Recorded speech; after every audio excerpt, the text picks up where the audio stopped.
자, 여러분 이어서 보도록 하겠습니다. 자, 요약집 540페이지 보면 제6절 국유재산에 대한 양도속세인데 별표시 2개 합니다.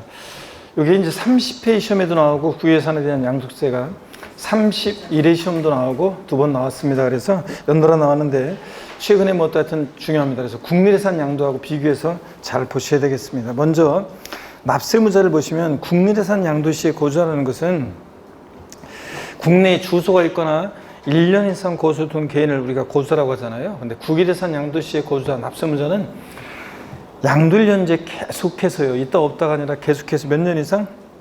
5년 이상 주소 거주둔 고수자를 납세무자로 합니다. 그래서 3년으로 바꿔서 몇 번 나왔는데 3년, 4년 주소 거주둔 자 아니고 몇 년? 5년 이상 주소 거주둔 고수자만이 납세무자가 있습니다. 그 다음에 국내재산 양도 시에 국유재산 양도 시에는 토지, 건물, 부동산에 관한 권리, 기타 자산이 국유재산 양도세 대상인데 주식하고 파생상품이 제외되고 최근에는 그래서 토지, 건물, 부동산에 관한 권리, 기타 자산인데 국내재산과의 차이점은 뭐냐면 국내재산 양도 시에 과세상 중에서 부동산 임차권은 반드시 등기된 것만 대상이지 등기되지 않은 미등기 부동산 임차권은 대상이 아니었잖아요. 근데 국유재산 양도 시에 부동산 임차권은 등기와 무관하게 대상이 됩니다, 여러분. 당연한 것이 우리나라가 전 세계 부동산에 대해서 등기부 관리 어떻게 하고 기준시가 어떻게 매겨요. 그래서 국유재산 양도 시 국내재산 양도와의 차이점 중에서 가장 특징 중에 하나가 등기나 기준시가에 관한 것은 적용이 있다 없다? 없습니다. 그래서 우리나라가 전 세계 부동산 남극, 북극, 아프리카, 아시아, 오세아니아, 남미, 북미, 중미 어떻게 우리가 등기부 관리하고 기준시가를 매겨요. 그죠? 그러니까 기준시가나 등기에 관한 건 적용이 없다. 그래서 부동산 임차권 등기와 관계없이 과세상이 된다는 것도 다 체크고, 그 다음에 541페이지 양도차익 계산할 때 양도가액과 취득가액은요, 국내재산 양도 시에 실거래가를 정하는 게 원칙이었죠. 근데 실지 양도가액과 실지 취득한 가액이 확인이 안 되면 추계 방법으로 정했습니다. 양도가액은 매감기, 취득가액은 매감한기 이렇게 추계 정했잖아요. 국유재산 양도 시도 실거래가로 계산하는 게 원칙입니다. 자, 실거래가로 계산하는 게 원칙인데 다만 실지 거래가액이 확인이 안 되면 그 나라의 현황을 반영한 양도항 시 그 나라의 현황을 반영한 시가로 계산합니다. 근데 이 시가라는 게 확인이 안 된다? 그러면 이제 없을 때는 보충적 평가 방법이라는 걸 적용합니다. 근데 시험에서는 몇 번씩 나온 게 작년에도 정답적으로 나오고 그런 것이 실지 거래가액이 있더라도 그 나라의 현황을 반영한 시가여야 한다. 실지 거래가액이 있더라도 그 나라에서 뭐 어쩌고저쩌고 평가한 방법으로 평가한 것을 뭐 가액을 평가한 가액을 뭐 우선적으로 적용한다. 뭐 이런 식으로 해가지고 막 바꿉니다. 아니고 그 국유재산 양도시도 뭐를 적용한다? 양도가액과 취득가액은 실거래가를 적용하고 실지 거래가액이 확인되지 않을 때 그 나라의 현황을 반영한 시가, 시가라는 게 없을 때 보충적 평가 방법 이런 순서로 정해진다는 거. 예? 자, 꼭 주의하시고, 그 다음에 과세 표준 계산 방법은 국내재산과 동일한데, 자, 외화 환산 시 한번 보시면, 자, 외국에서 거래했으니까 달러나 파운드나 엔화를 우리나라 또 환산할 때, 외화 환산할 때요, 수령하거나 지출한 날 현재 기준 환율 또는 제종 환율로 계산하게 됩니다. 자, 그래서 외화 환산 한번 보시고, 그 다음에 거기 외국 납부세 공제 적용 이렇게 되어 있는데, 일단 이것도 우리가 나중에 기출문제를 풀면서 좀 더 설명을 드릴 건데요. 자, 빠져있는 좀 내용들 일부는 어떤 거냐면, 외국에서 세금을 냈으니까 당연히 우리나라에서 양도세를, 국유재산에 대한 양도세를 계산할 때 외국에 납부한 세금은 당연히 공제를 해줘야죠. 그렇지 않으면 이중과세 되잖아요. 그래서 외국 납부세 공제할 때 이제 이게 두 가지 방법이 있어요. 여기 벌써 작년 시험에도 나왔지만 이제 기출문제 풀이할 때 또 볼 건데, 외국에서 세금 납부한 것을 공제할 때, 외국 납부 세액을 공제할 때, 세액 공제할 때, 자, 보세요, 여러분들. 두 가지 방법이 있어요. 가필, 필요경비에 산입해서 공제하는 방법과 산입하는 방법과, 그 다음에 산출세에서 세액 공제하는, 산출세 구한 다음에 산출세에서 공제하는 세액 공제 방법하고 두 가지가 있는데, 예전에는 산출세에서 세액 공제하는 방법만 있었는데 지금 필요경비 산입 방법하고 선택해서 공제받을 수 있습니다. 자, 그래서 선택해서 공제할 수 있다. 바꾸면 뻔하지. 외국 납부세액을 공제하는 경우에 산출세액에서 세액 공제 방법으로만 공제받을 수 있다면 틀려요. 아니고 자, 외국 납부세 공제 선택해서 공제받을 수 있다는 거예요. 이거 주의하시고요. 그 다음에 계속 이어서 봅니다, 여러분. 장기 보유통제 한번 보세요. 기본 공제. 국외산 양도시에는 장특공제 안 해줍니다, 여러분들. 국외산 양도시 우리나라가 다른 나라의 국가 경제가 신경 써가지고 장기 보유 유도해 줄 필요가 뭐 있어요? 그래서 자, 국외산 양도시에는 장특공제를 해준다, 안 해준다? 안 해준다. 자, 그리고 기본 공제만 받을 수 있어요. 제가 좀 이따 또 정리해 드릴게요. 그 다음에 세율을 보시면 국외산 양도시에는 미등기라든가 보유기간에 따른 그 세율 70%, 60%, 50%, 40% 이런 거 없어요. 국외산 양도시에는 거기다가 미등기 세율 및 중과세율 없으면 되는데 국외산 양도시에는 무조건 6에서 45% 8단계 요 초과 누진세율만 요것만 적용합니다. 그래서 여러분들 미등기 양도했다 그래서 국외산 70%, 또 보유기간에 따라서 뭐 주택 조합원 입주권은 1년 미만 70%, 1년 이상 2년 미만 60%. 자, 이런 거 없어요. 자, 그래서 일반적인 토지 건물의 경우 1년 미만 50%, 1년 이상 2년 미만 40% 이런 거 없습니다. 하여튼 국외산 양도시에는 70%, 60%, 50%, 40% 이거 나오면 무조건 틀립니다. 무조건 뭐다? 6에서 45%만 적용됩니다. 그래서 무조건 6에서 45%만 적용되는 거지 70%, 뭐 60%, 50%, 40% 이런 비례세율 이거 있다 없다? 없습니다. 이거 적용되지 않습니다. 무조건 6에서 45%입니다. 그 다음에 분할납부 물납인데 국외산 양도시에는 물납 안 돼요. 분할납부만 가능합니다. 그리고 1세대 1주택 비과세 이런 거 비과세 없습니다. 이런 거 없고요. 비과세 우리가 1세대 1주택자에 대해서 거주자가 양도하는 1세대 1주택에 대해서 비과세를 주는 이유는 우리나라 보세요. 거주자에게 1세대 1주택이라는 것은 자산자가 처리 그것도 있지만 우리 사회와 국가의 가장 기초단위인 가정의 보금자리 성격 때문에 비과세 주는 건데 자, 국외에 있는 1세대 1주택이라든가 이런 거 우리가 괜히 그런 걸 뭐 해외에 있는 보금자리를 우리가 지켜줄 필요가 없잖아요. 우리나라 국가가. 자, 그러니까 비과세 안 해줍니다. 그래서 여러분 일단 여기 한번 보시면 국외산 양도시에는 국외자산 양도소득세에서 양도소득세에서는 한번 보시면 먼저요. 여러분 장기 보유 특별공제, 장특공제 이거 해준다 안 해준다? 안 해줍니다.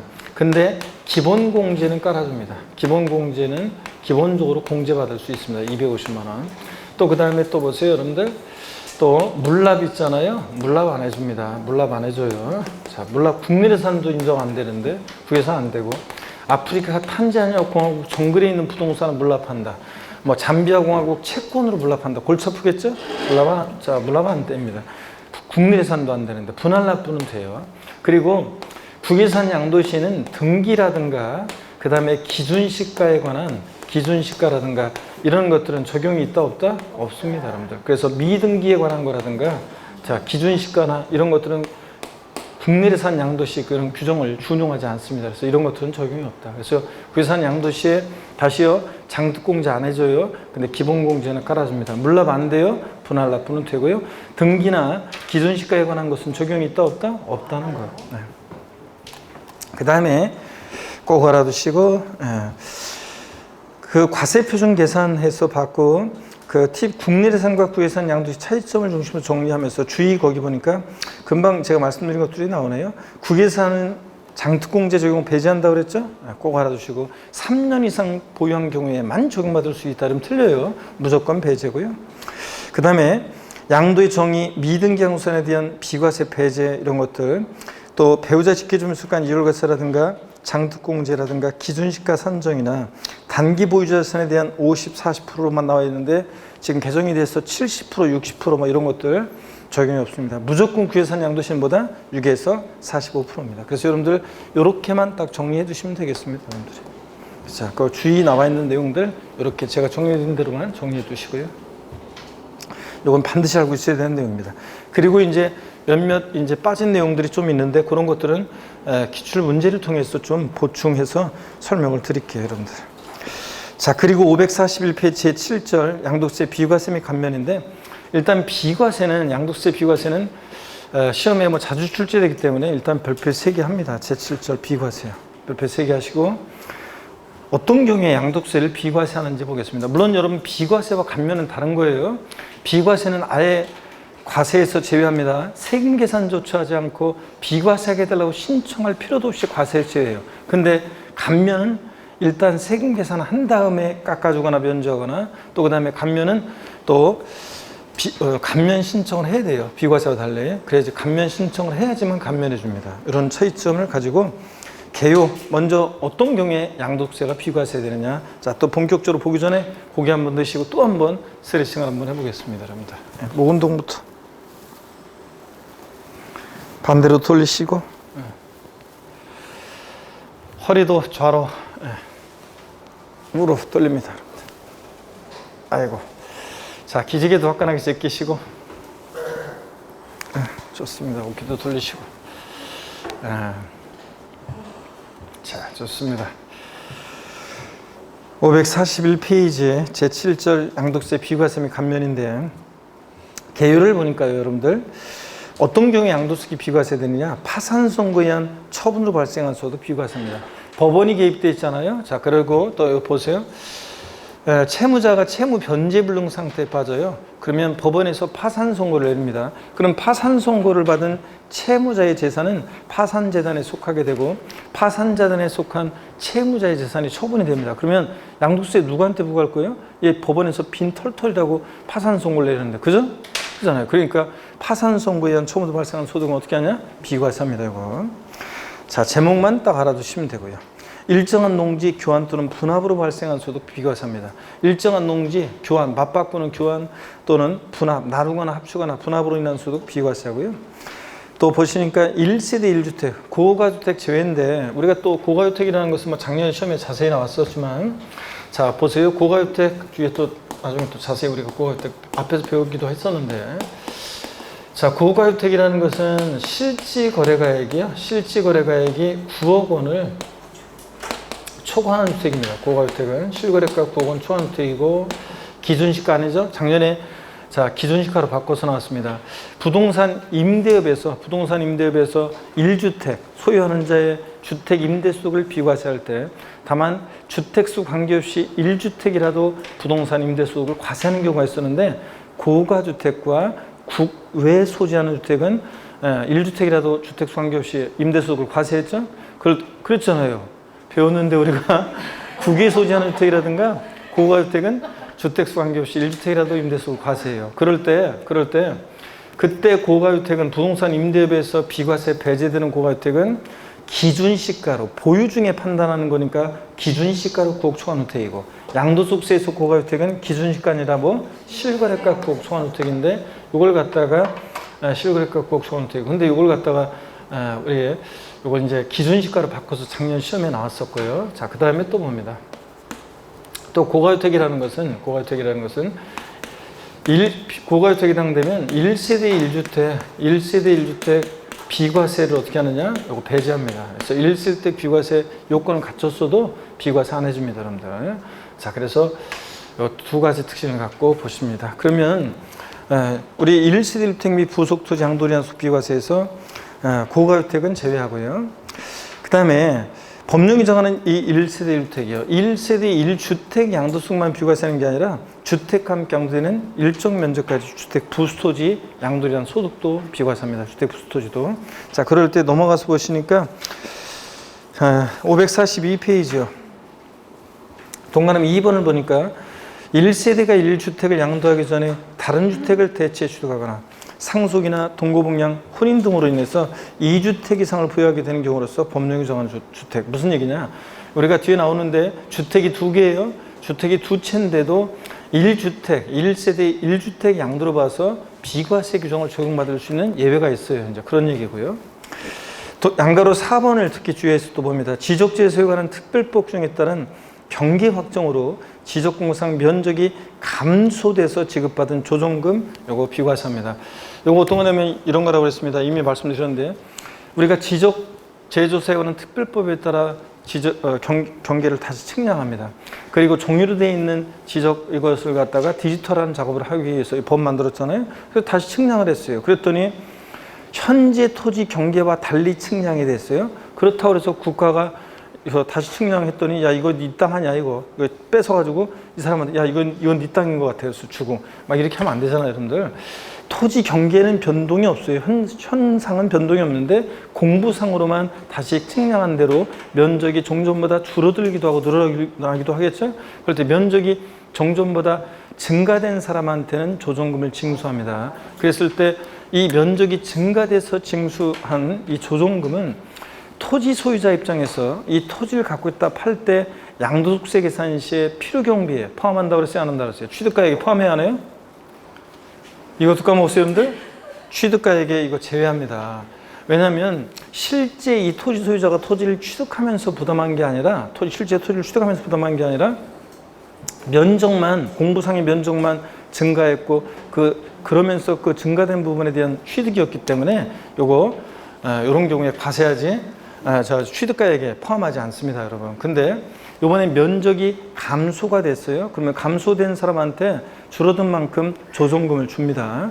자, 그러면 조정금을 줄 때 이 사람 입장에서 보면 조정금이라는 대가를 받고 공부상의 면적을 이전했습니다. 사실상 유상 이전이죠. 그렇지만 요 실제 토지를 양도하고 받은 게 아니잖아요. 공부상으로만 면적이 늘어나면서 이렇게 왔다 갔다 한 거지. 그렇기 때문에 이런 경우에 양도세를 어떻게 한다? 비과세합니다, 이거. 자, 그래서 바꾸면 뻔하지 뭐 과세한다고 바꾸겠고. 비과세라는 거 꼭 알아두시고, 그 다음에 또 하나요. 시험 문제에서 지금 번호가 양가로 1번부터 4번까지 되어 있죠? 그럼 시험에서 바꾸면 다음 중 소득세법상 비과세 양도소득이다. 틀린 것은 그래가지고 얘네들 쫙 깔아놓고 뭘 집어넣고 물어볼 수 있냐면 양도소득세가 과세되는 것을 집어넣고 물어볼 수도 있고, 또 8년 제촌 자격농지나 일정한 농지 대토로 인한 소득은 감면소득입니다. 조세특례제한법상 감면소득인데 걔네들을 슬쩍 집어넣고 물어볼 수 있어요. 일정한 농지 대토로 인한 소득. 그러면 대토로 인한 소득은 비과세 소득이 아니라 뭐예요? 감면소득입니다. 그러니까 얘네들 양가로 1번부터 4번까지 파산 선고에 의한 초부로 발생한 소득 비과세, 일정한 농지 교환 또는 분합으로 인한 소득 비과세, 또 1세대 1주택과 부수소지 양도에 의한 소득 비과세, 또 지적 재수에 관한 특별법 규정에 따라 경계 확정으로 면적이 감소돼서 징수한 조정금 요거 있죠? 이런 것들을 깔아놓고 일정한 농지 대토로 인한 소득 이런 거 집어넣을 수 있습니다. 그런 것들은 뭐다? 감면소득입니다. 그거하고 비과세소득하고 또 구별하고요. 그 다음에 농지 양도소득에 대한 비과세인데 일정한 농지 교환 또는 분합으로 인한 소득 비과세요. 요 교환 분합으로 인한 비과세 요건 요거 시험에서 몇 번 나왔는데 한번 보세요. 교환 또는 분합하는 쌍방 토지가액의 차액이요. 가액이 큰 편에 얼마요? 작은 편 아니고 큰 편에 얼마? 4분의 1 이하여야 합니다. 3분의 1 아니고 4분의 1 이하야 돼요. 자, 그러면 여기 어떤 건지 한번 사례를 통해서 한번 보겠습니다. 여러분 여기 보세요. 사례를 통해서 한번 보면 이런 겁니다. 자, 어떤 얘기냐면 일정한 농지 교환 또는 분합으로 인한 소득 비과세 한번 보겠습니다. 보시면 만약에 교환분합하는 A 농지가 있는데 교환분합하는 A 농지 가격이 10억이에요. 교환분합하는 B 농지 가격이 만약에 8억 원이에요. 교환분합하는 쌍방 토지가액의 차액이요. 차액이 얼마입니까? 2억 차액이. 큰 편 토지 가격 10억에 얼마요? 4분의 1 이하여야 한대요. 그 말은 4분의 1 이하여야 한다는 말은 이 차액이 이거보다 뭐예요? 작거나 같아야 한다 그런 얘기입니다. 그잖아요, 여러분들. 그러면 10억의 4분의 1이면 얼마예요? 2억 5천이에요. 10억의 4분의 1이면 2억 5천이고. 그러면 차액이 큰 편 토지 가격이 4분의 1보다 작죠, 지금? 그러면 A 농지와 B 농지는 교환 분합 시 비과세 받을 수 있다는 얘기입니다, 여러분들. 비과세 받을 수 있다는 얘기. 요건 갖췄잖아요. 그럼 요번엔 또 한번 보세요. 교환 분합하는 A 농지 가격은 10억. 교환 분합하는 B 농지 가격은 5억입니다. 그럴 때 교환 분합 시 비과세 받을 수 있는지 한번 볼게요. 교환 분합하는 쌍방 토지 가격의 차액이 얼마입니까? 5억 차액이. 큰 편 토지 가격에 얼마요?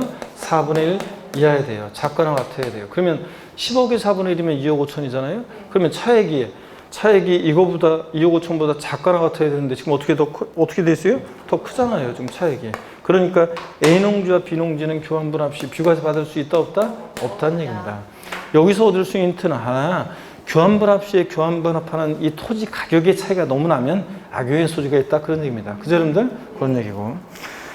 자 그러면 금액 요건을 받고 그 다음에 또 전제 요건이라고 되어 있는데 이런 거 아니고 교환분합의 사유를 한번 보시면 교환분합의 사유를 보시면 동그라미 1번 국가지자체가 시행하는 사업으로 인해서 교환분합하는 농지, 2번 국가지자체가 소유하는 토지와 교환분합하는 농지, 3번 농어촌 정비법, 농지법 같은 법령에 의해서 교환하는 분합하는 농지, 4번 경작상 필요에 의해서 교환하는 농지. 단 교환에 의해서 취득한 새로운 농지를 3년 이상 농지 소재지에 거주 경작해야 한다는 단서 조건이 있네요.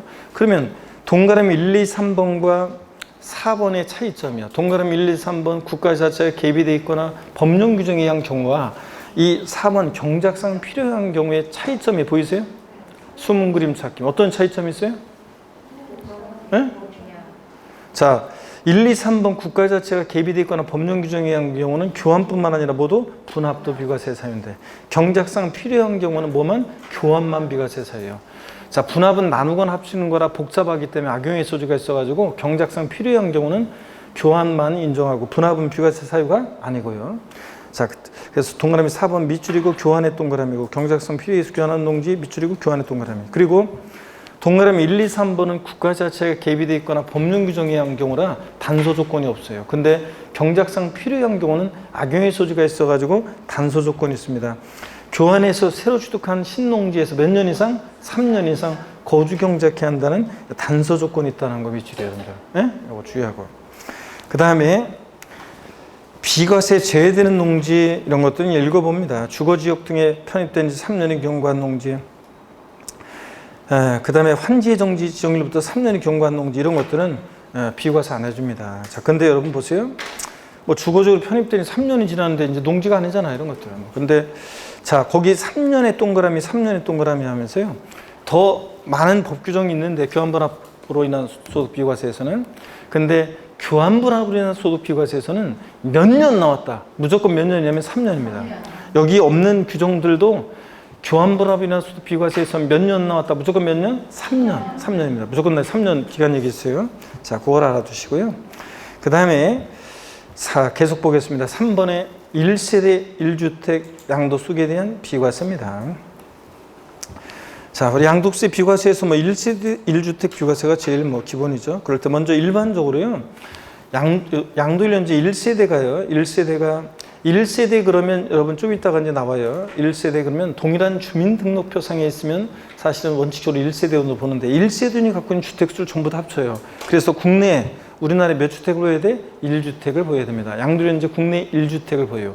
여러분 이거는 해외에 있는 주택은 주택 계산에 포함 안 해요. 국내에만 1주택이면 돼요. 그래서 우리나라 국내 주택 하나, 해외 주택 하나 그러면 국내에 있는 주택을 양도할 때 1세대 1주택 양도입니다. 해외에 있는 주택은 주택수 계산에 포함하지 않고요. 그 다음에 2년 이상을 보유해야지 비과세예요.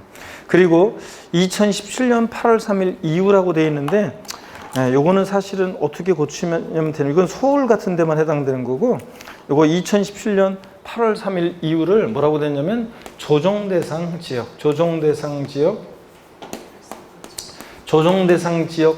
051 이후로 수정하세요, 여러분들. 051 이후로. 그러니까 2017년 8월 3일 이후 요걸 갖다가 돼지꼬리 땡냐에서 뭐라고 써놓냐면 조정대상 지역 051 이후로요. 서울 같은 데는 조정대상 지역 051 이후, 즉 2017년 8월 3일 이후에 취득한 주택은 그 이후에 취득한 주택은 보유기간 중에 몇 년 거주해야 돼? 2년 이상 거주 비율이에요. 2년 이상 거주까지 해야 비과세예요. 2년 보유만 하면 안 되고.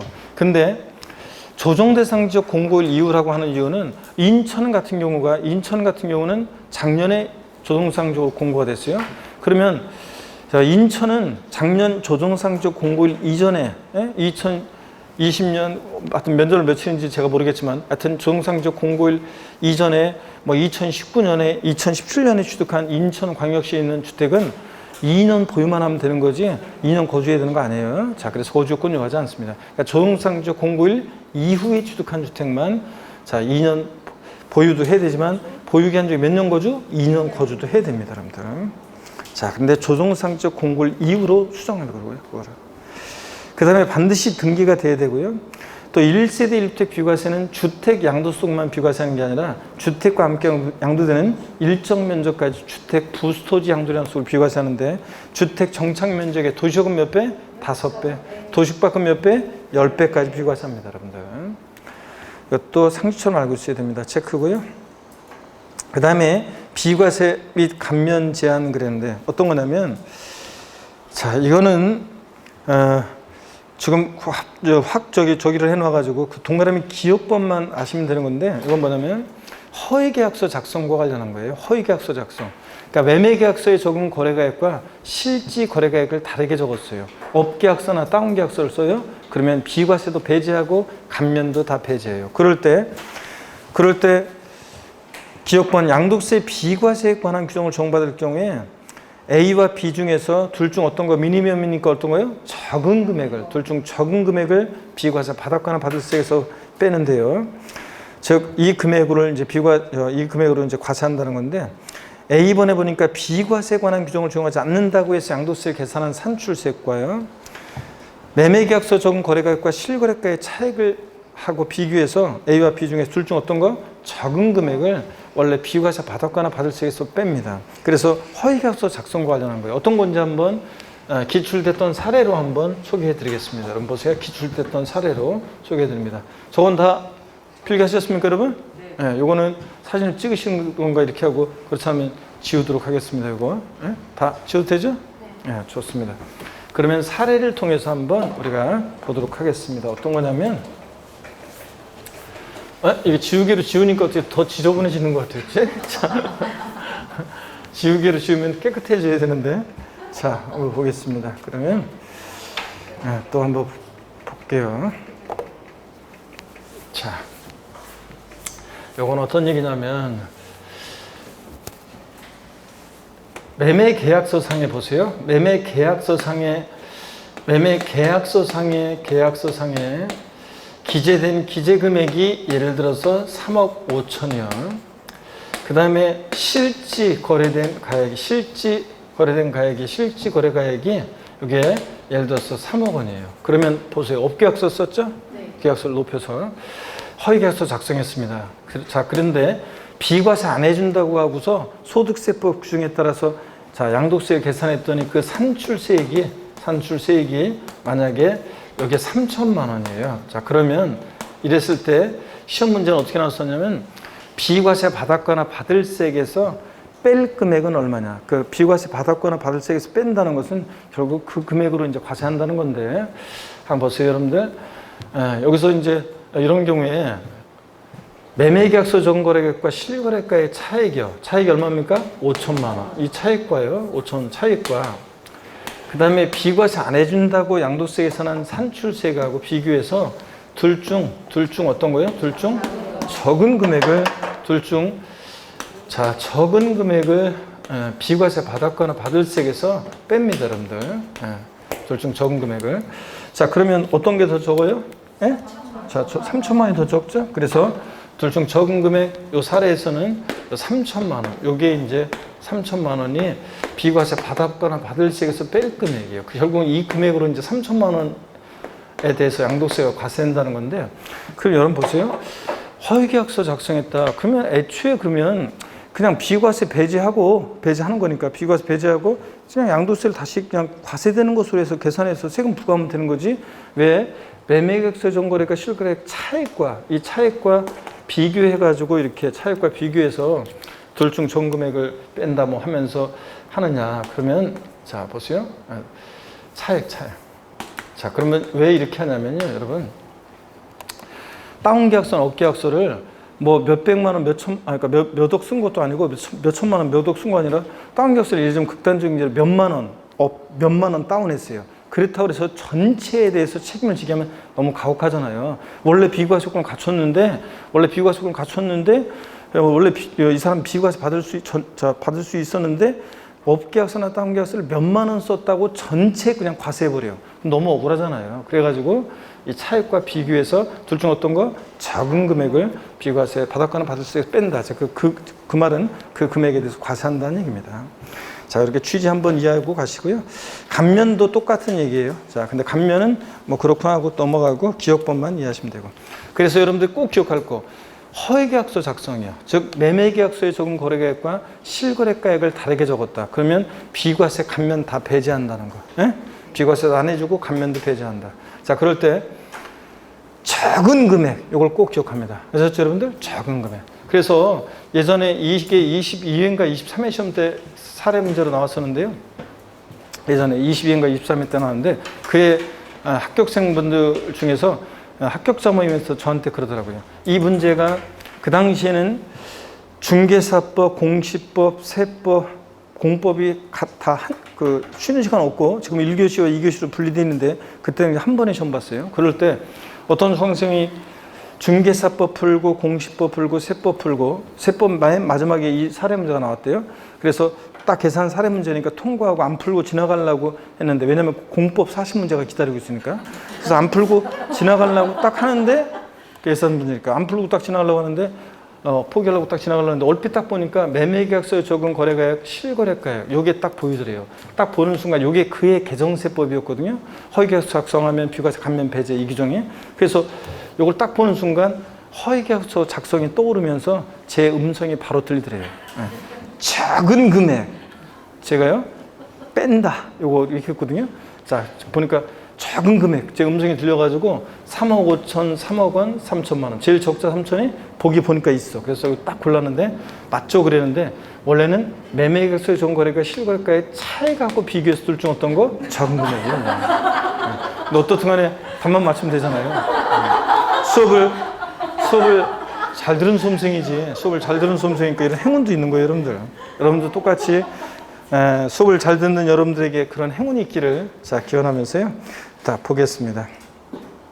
543페이지를 보세요. 여러분들 543페이지 1세대 1주택 비과세에서 1세대 봅니다.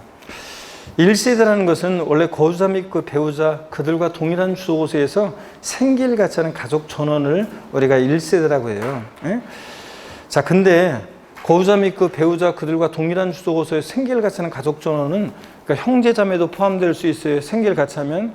그리고 직계 전속도 포함될 수 있고 그래요. 자 그런데 다만 동일한 주민등록표상에 있으면 원래 1세대는 포함하는데 다만 배우자 없어도 1세대를 보는 경우요. 원래는 배우자와 함께 1세대를 구성하는데 배우자 없이도 단독세대 구성할 수 있는 경우가 있어요.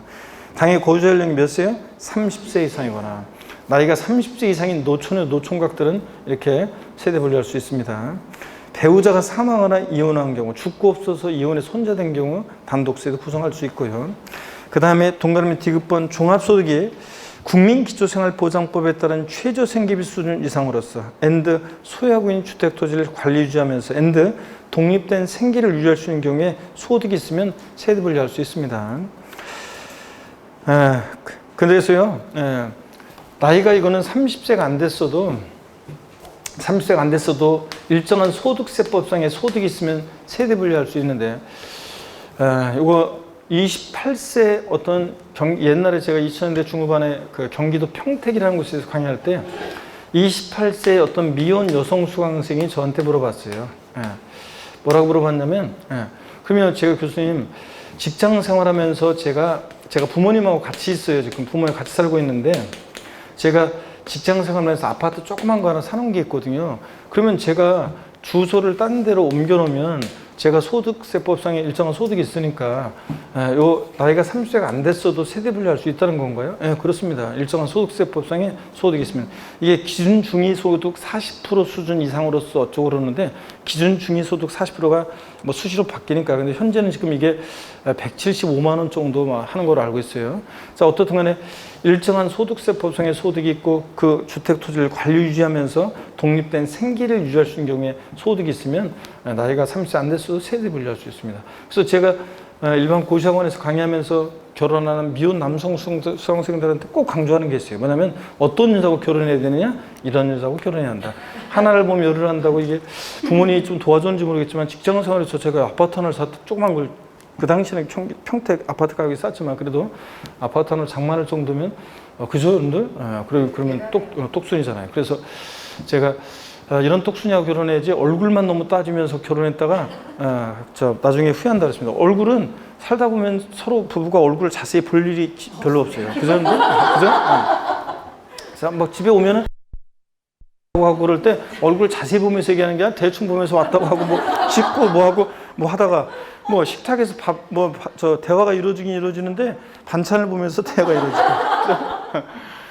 거실에서요 대화가 이루어져요. 소파에 앉아서 거실에서 대화가 이루어지죠. 근데 소파에 나란히 앉아가지고 TV를 보면서 대화가 이루어지지 얼굴 자세히 안 봐요. 옆에 있는 사람을. 그래서 다 살다 보면 그죠? 그래서 싸울 때는 봐요. 어떻게 자세히 그때는 뭐 저 예뻐 보이는 얼굴이 아니라 그냥 저 안 좋은 얼굴 보일 거니까 어떻게 얼굴 서로 자세히 안 본단 말이야. 그래서 내가 얼굴 타지만 이런 여자 결혼하면 이런 여자는 나중에 월급이라도 꼬박꼬박 갖다 주고 뭐 돈 벌어서 갖다 주면 어느 날 나보고 퇴근길에 나오라고 그래가지고 어느 동네로 갔어. 왜 그러냐고 그랬더니 나오면 안다고 그래서 갔더니 어느 동네 그 단지에서 내 손을 꼭 잡으면서 그동안 돈 벌느라고 고생했다고 하면서 당신 몰래 내가 아파트 하나 여기 사놨는데 이럴 여자죠? 이럴 여자지 뭘 드라마를 많이 봐. 이런 여자를 결혼해야 돼. 나도 모르게 아파트 하나 사놓고 막 이런 여자. 자, 여러분 봅니다. 그래서 배우자 없이도 이런 경우에는 단독세 구성할 수 있습니다. 그냥 편하게 보세요. 나이가 30세 이상이거나 배우자가 사망하거나 이혼하거나 일정한 소득세법상 소득이 있거나. 근데 세 번째 줄 보니까 미성년자의 경우는 제외하는데 미성년자는 이런 소득이 있어도 세대 분리할 수 없습니다. 근데 맞박이 필요한 많은 녀석이 뭐 결혼했다거나 뭐 사고 쳤다거나 그래가지고 뭐 어쩔 수 없죠. 그런 때는 일세 구성할 수도 있긴 있고요. 자, 미성년자도. 양가로 3번 봅니다. 1주택의 요건이요. 자, 국내에 1세대가 양도를 이제 국내 1주택을 보여야 되는데 그 주택의 개념, 상시 주거용으로 사용되는 건물을 말하고 자, 또 주택 정착 면적의 도시역은 5배, 도시밖은 10배까지 부토지 양도량 소득도 비과세고 겸용주택이 벌써 나와버렸는데 주거와 주거 이외 용도에 겸용되는 겸용주택이요. 이 겸용주택이 1세대 1주택 비과세권을 갖췄어요. 그러면 이 겸용주택을 주택으로 보면 비과세, 상가로 보면 과세잖아요, 여러분들. 그럴 때 주택 면적이 주택 이해면적보다 크다 그러면 건물에 있어서는 전부 비과세고요. 전부 주택으로 봐서 전부 비과세하고 그 다음에 이때 토지는 토지는 보세요. 둘 중 적은 면적인데 겸용주택의 전체 토지 면적 이거하고 주택 정착 면적의 도시역은 5배, 도시밖은 10배 이거 비교해서 둘 중 적은 면적을 주택 부토지로서 비과세해줘요. 나중에 이거 계산 사례 문제 26회 시험 때 나왔기 때문에 또 나올 가능성이 낮아서 겸용주택 계산 문제는 그냥 건물에 대한 것만 주의해서 한번 보시면 된다고 그랬습니다. 토지까지 계산하는 요 겸용주택 계산 문제는 기출문제 풀면서 한번 풀어드릴 거고요. 주택 면적이 주택 이해면적보다 작거나 같을 때는 주택 외의 부분은 주택으로 보장한다. 그 말은 주거 부분만 주택으로 본다는 얘기예요. 이때는 비과세되는 토지, 주택 토지 면적은 안분 계산한 기역 전체 겸용주택의 토지 면적 곱하기 건물의 연면적분의 주택 면적 곱한 이거하고 주택 정착 면적의 도시역은 5배, 10배 한 거 비교 둘 중 적은 면적 비과세하는 건데 이거는 토지까지 계산하는 것은 다음에 우리가 기출문제를 통해서 한번 볼 거고요. 어떤 걸만 아시면 되냐면 일단은 뭐 여기 보세요. 자, 겸용주택 우리가 건물에 대한 것만이라도 일단은 확실하게 알고 가시면 됩니다. 나머지는 뭐 정확하게 계산 사례 문제는 또 나올 가능성이 낮아가지고 자 보면 겸용주택 주거와 주거 이외 용도에 겸용되는 겸용주택이요. 얘가 지금 1세대 1주택 비과세 요건을 갖췄을 때 1세대 1주택 자 비과세 요건을 갖췄을 때 비과세 요건을 갖췄을 때 먼저 주택 면적이 주택 이해 면적보다 주거 이해 면적보다 자 클 때요. 그러면 클 때는 어떻게 합니까? 이거 전부주택으로 합니다. 전부주택이고 주거 면적이 주거 이해 면적보다 크면 전부주택이고 전부주택이고 그래서 보시면 만약에 주거 면적이 60제곱미터고 주거 이해 면적이 40제곱미터다. 자, 그러면 주거 면적이 주거 이해 면적보다 크다. 그러면 이때 건물의 연면적은 지금 100제곱미터인 거고요. 자, 그러면 비과세된 건물 면적은 몇 제곱미터냐? 비과세된 면적은 몇 제곱미터입니까? 네? 그렇죠?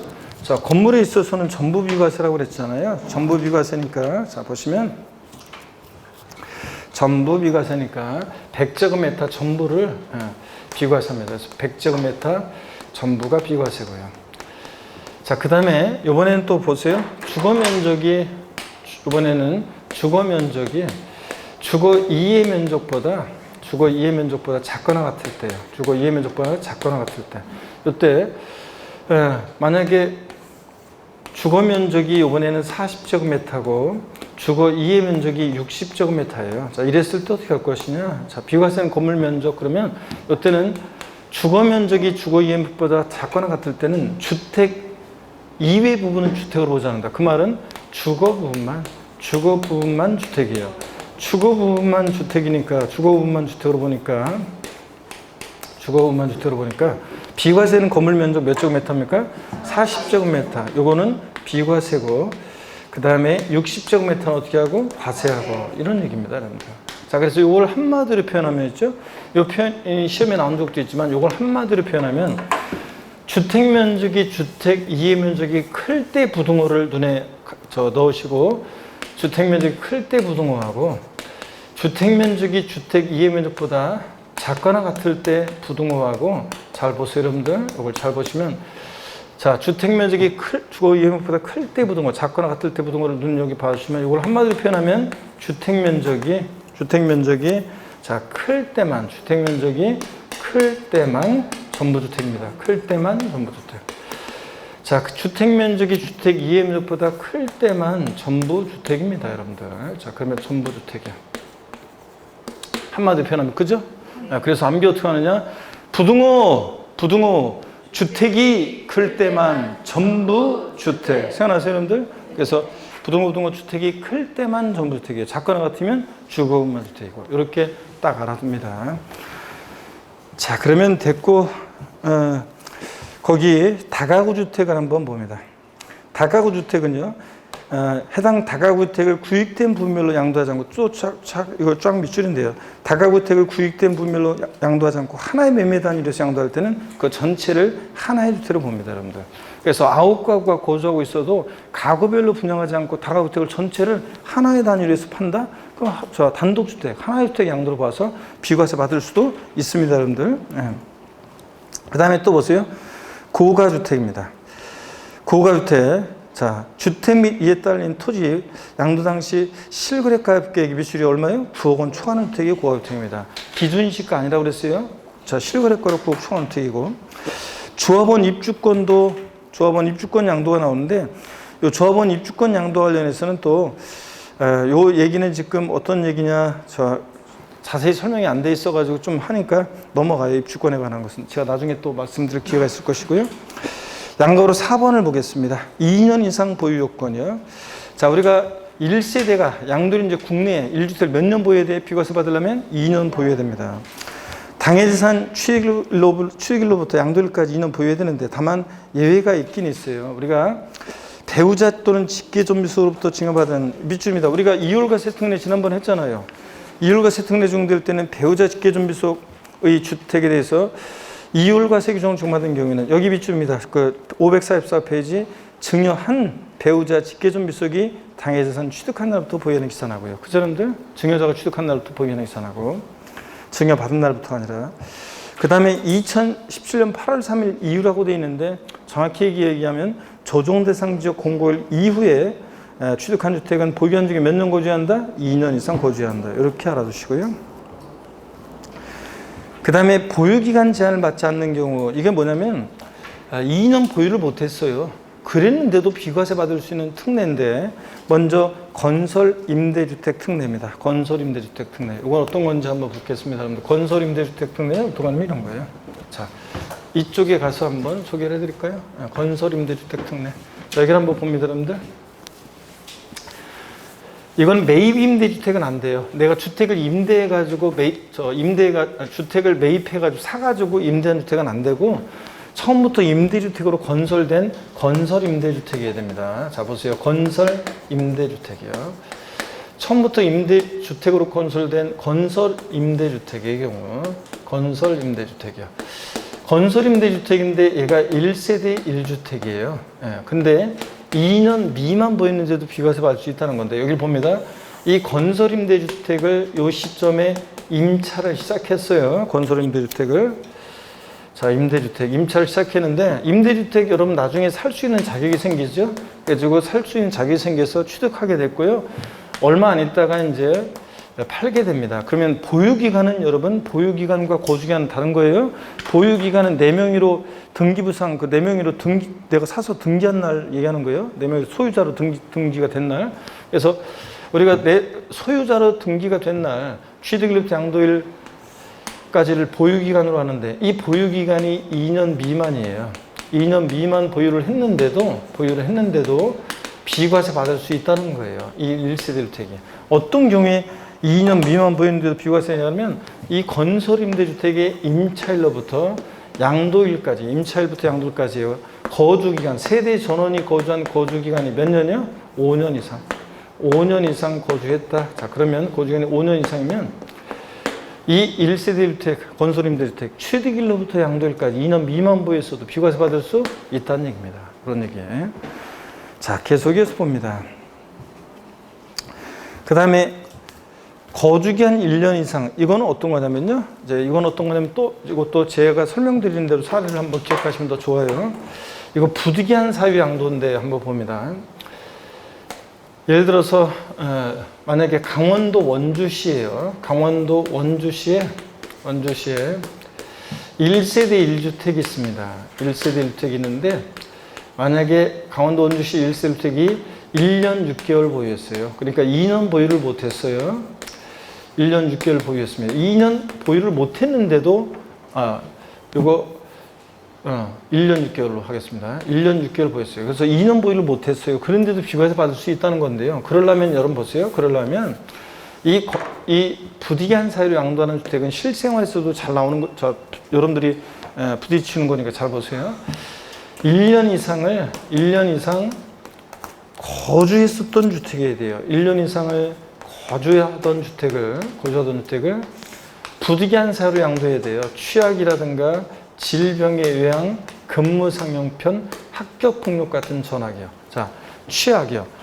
유치원, 초등학교, 중학교는 안 돼요. 고등학교 이상의 학교의 취약을 말합니다. 유치원이나 초등학교, 중학교는 마음대로 옮길 수 있잖아요. 네, 고등학교부터 마음대로 못 옮기죠. 그 다음에 질병의 요양. 그래서 질병의 치료나 요양이요. 1년 이상의 치료나 요양입니다. 1년 이상. 또 근무상 형편. 새로운 직장의 취업이나 전근 같은 것 다 포함해요.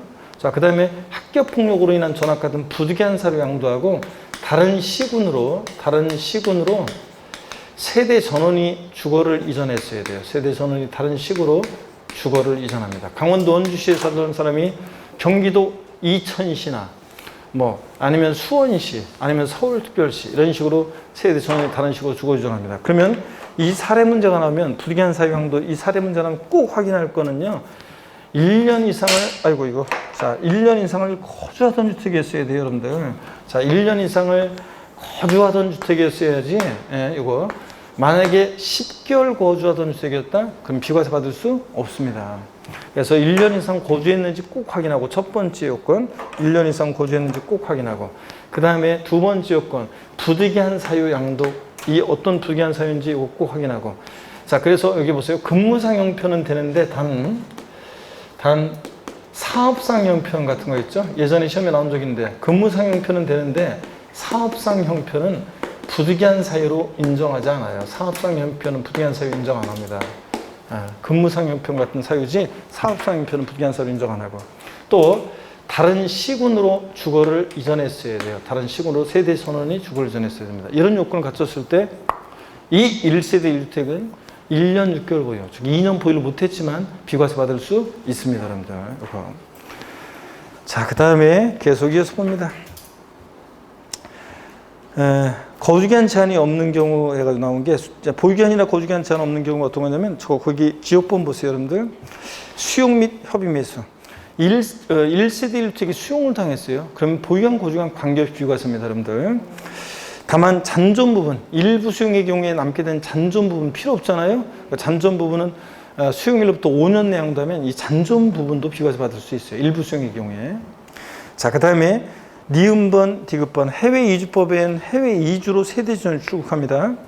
또 1년 이상 취약이나 근무상 형편으로 해외에 출국합니다. 거주하기 위해서. 이럴 때는 둘 다요. 니은과 디귿은 꼭 주의할 거 포인트는 출국일로부터 몇 년이요? 2년 내. 출국일 현재 1주택이면서 출국일로부터 몇 년 내? 2년 내 팔아야 돼요. 그래서 꼭 사례 문제 나오면 출국일로부터 2년 내 팔았는지 꼭 확인하셔야 됩니다.